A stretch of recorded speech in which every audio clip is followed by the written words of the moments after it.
Pagdating sa pagkain, tiyak na walang tapon si Juan. Walang sinasayang, kaya sa paggawa ng inasal na manok, bukod sa laman at laman loob,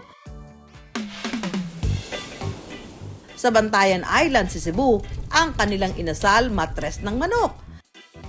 Kapag bumisita ka sa Bantayan, may isang kilalang pangalan. Oo, kilala ko yun. Meron yung barbecuean dito. Masarap ang timpla. Yung maaari ng barbecuehan sa may terminal. Masarap yung niya, yung tago-angkan niya. Si Edita o Inday Saro. Siya ang magluluto ng tagu-angkan. Tagu-angkan ay ito yung bahay guya or bahay bata ng manok.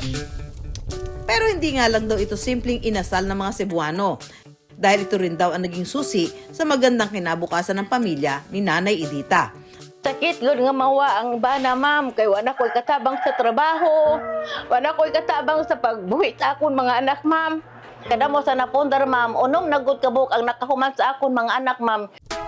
Kaya naman Nanay Edita, paano ba ginagawa ang tagu-angkan? Hala mga kawander, ipakita ko sa inyo kung ano ang paghanda sang taguangkan sa loob ng manok.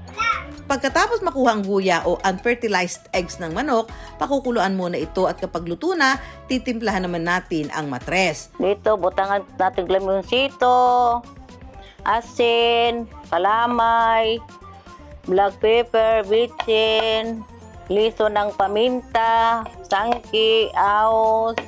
Matapos i-marinate, ibabalik ang itlog sa loob ng matres ng manok. Itutuhog sa stick at saka iihawin. Pero alam niyo ba mga ka-wonder, hindi lang saging ang may puso, pati raw tagu-angkan. Ayon kay Nanay Edita, perfect partner ng tagu-angkan ng puso o kanin na iniluluto sa palm leaves. Ano kayang say ng mga ka-wonder natin dyan? Super sarap po. Kakatikim ko lang din po nito. As in, ang sarap. Bibili po ako ulit dito pag bibisita ako ng Bantayan. Mga kawander!